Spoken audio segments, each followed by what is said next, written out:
और बात जहां पर बच्चों पर वायरस बेअसर हो रहा है, कैसे? दरअसल हाल ही में रोग विशेषज्ञों ने एक स्टडी की है जिसमें उन्होंने ये पता लगाया कि ज्यादा उम्र वालों की तुलना कोरोना वायरस का असर बच्चों पर कम क्यों होता है। क्यों बच्चे इस वायरस से ज्यादा संक्रमित नहीं होते, और अगर हो भी जाते हैं तो इतनी जल्दी रिकवर कैसे कर लेते हैं? तो इन सभी सवालों के जवाब आपको इस रिपोर्ट में दिखाते हैं। कोरोना वायरस का सबसे ज्यादा कहर और असर जितने वयस्कों यानी उम्र में बड़े लोगों पर दिखा, उसके मुकाबले बच्चों पर इस वायरस का असर काफी कम नजर आया। कोरोना वायरस से ज्यादातर बड़ी उम्र के लोग ही संक्रमित हुए हैं। ज्यादातर कोरोना वायरस से मरने वालों की संख्या में बड़ी उम्र के ही लोग शामिल हैं। बच्चे कम संख्या में संक्रमित पाए गए हैं। सवाल ये है कि ऐसा क्यों? आखिर इस वायरस का असर बड़ों की तुलना में बच्चों पर इतना कम क्यों है? क्यों ज्यादातर बच्चे कोरोना से बीमार नहीं पड़ते, और पड़ते भी हैं तो आमतौर पर रिकवर हो जाते हैं? महामारी की शुरुआत से ही इन सवालों को लेकर रहस्य बना हुआ था, लेकिन वैज्ञानिकों ने अब इस विषय पर एक स्टडी कर इसका पता लगा लिया है। न्यूयॉर्क टाइम्स में छपी एक रिपोर्ट के मुताबिक बच्चों में इम्यून सिस्टम का एक ऐसा हिस्सा होता है जो रोगाणुओं को मार देता है। बच्चों को कोरोना से बचाने के लिए भी यही इम्यून सिस्टम काम करता है।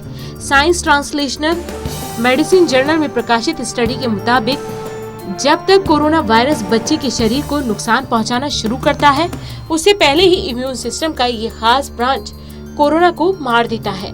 संक्रामक रोग विशेषज्ञ का ऐसा मानना है कि बच्चों का इम्यून सिस्टम कोरोना वायरस को लेकर अलग तरह से बर्ताव करता है, उन्हें सुरक्षा प्रदान करता है, जबकि वयस्कों के इम्यून रिस्पांस में म्यूटेशन हो चुका होता है।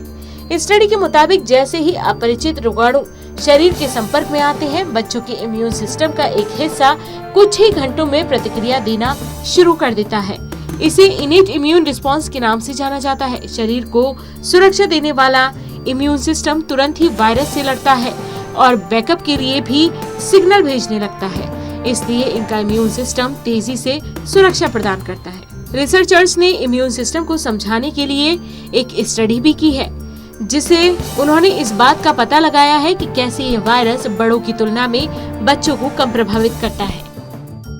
रिसर्चर्स ने इस स्टडी में 60 वयस्क यानी कि ज्यादा उम्र वाले और 65 बच्चे और 24 साल से कम उम्र के लोगों पर स्टडी की है। ये सभी लोग न्यूयॉर्क शहर के एक हॉस्पिटल में भर्ती किए गए थे। इस दौरान पाया गया कि बच्चों के खून में इम्यून मॉलिक्यूल्स इंटरल्यूकिन 17A और इंटरफेरॉन गामा का स्तर काफी अधिक रहता है, जबकि ये मॉलिक्यूल्स उम्र बढ़ने के साथ लोगों में घटते दिखाई दिए। इससे पहले भी जानने की कोशिश की गई थी कि आखिर इस वायरस का बच्चों पर ज्यादा असर क्यों नहीं होता है। उस वक्त ये थ्योरी दी गई थी कि बच्चों में एंटीबॉडी रिस्पांस सबसे ज्यादा होता है, लेकिन जो अब नई स्टडी की गई है उसके हिसाब से देखा जाए तो उम्र दराज और काफी अधिक बीमार व्यक्ति के शरीर में ही सबसे अधिक एंटीबॉडी तैयार होती है, न कि बच्चों में। नई स्टडी से रिसर्चर्स की चिंता बढ़ सकती है, क्योंकि इससे ये मालूम पड़ता है कि अधिक एंटीबॉडीज कोरोना से अधिक लड़ने के बजाय ज्यादा बीमार होने का सबूत हो सकता है। Special desk, total news.